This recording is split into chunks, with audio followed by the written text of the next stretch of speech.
Hi, my name is Srishti.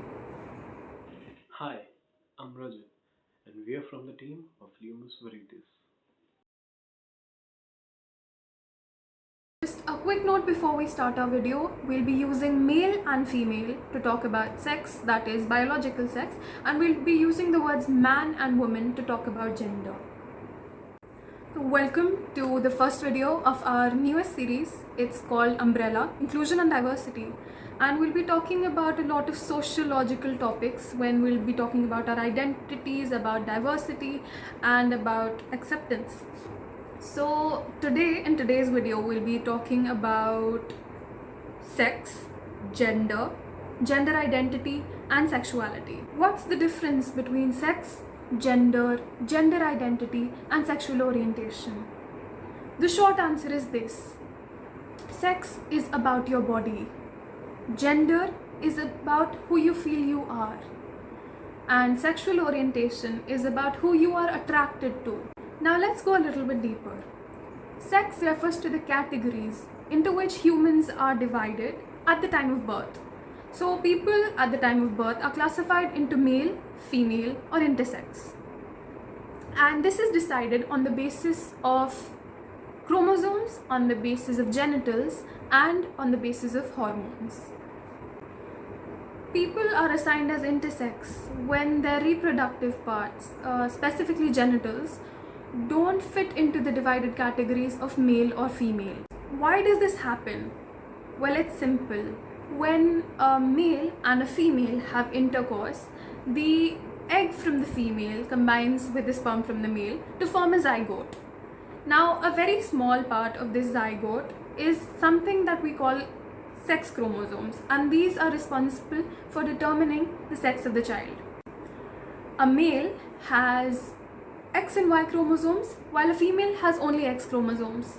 So when an X chromosome from the male combines with an X chromosome from the female, a female child is born. While when an X chromosome from the female combines with a Y chromosome from the male, a male child is born. Sometimes during conception, there can be small changes. The chromosomal makeup changes to XXY or XYY. And this is how an intersex child is born. It's absolutely natural, and sometimes this isn't discovered at the time of birth, but later during puberty when the secondary sexual characteristics like pubic hair start to appear. The sad thing is that even though almost 2% of the world's population is intersex, people don't realize how natural it is. Parents prefer to have their children surgically altered right after birth so that they can fit into the categories of male and female. So it is our job to learn about it, learn about how natural it is, and to promote acceptance of everyone in the society. Gender is a social status. Each gender traditionally comes with a set of expectations from society about expression, thoughts, dressing, and all that. So this is the classification between a man and a woman. Gender consists of two things: gender identity and gender expression. Now, gender identity is about how a person feels about themselves as a woman or a man, or literally anywhere in between. So gender is a spectrum, and we'll be talking about this later on. Now, for instance, if I say that I am a woman, this has nothing to do with the fact that I am a female by sex. So what I'm trying to say here is that gender doesn't necessarily have to be linked with sex.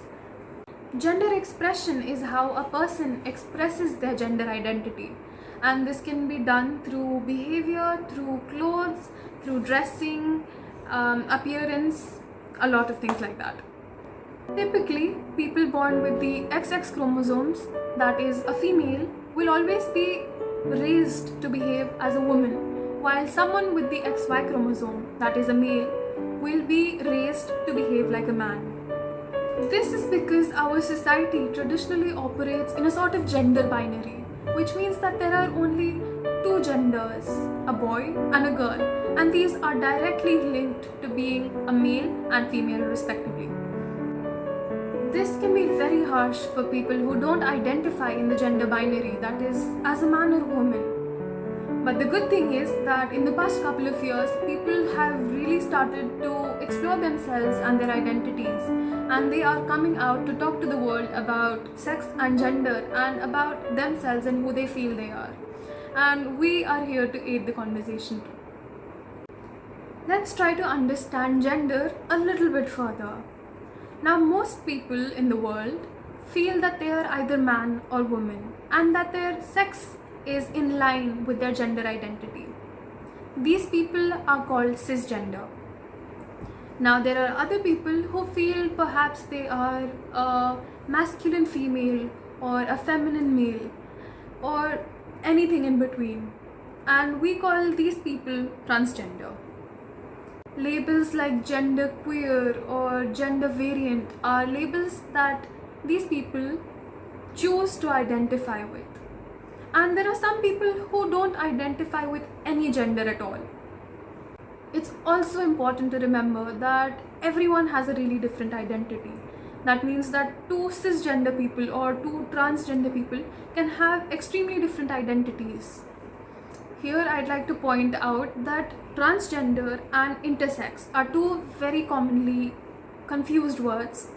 Intersex refers to sex, which means it's dependent on the chromosomes, hormones, and secondary sexual characteristics.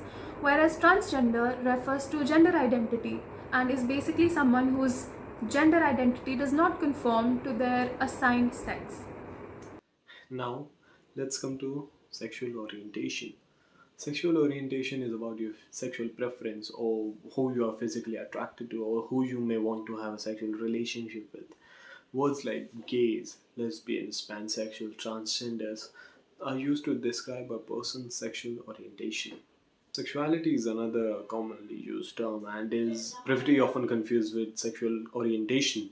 These two terms have a slight difference, and that is, sexuality is based on a social construct that is includes all of the things we have discussed so far, and this means sexuality includes a person's sex, their preference, their gender, and their gender identity and their sexual orientation. Sexuality is influenced by the interaction of biological, of psychological, historical, religious, or any other factors. When we talk about sexuality, we have a really interesting diagram called the Sexuality Wheel to help us understand the factors affecting sexuality. Each sector of the wheel shows us one part of us. The wheel shows how all of these parts interact and mix them to form who we are. There's values, relationships, body image, gender identity, and more. When all of these parts are healthy and thriving, a person's sexuality is healthy too.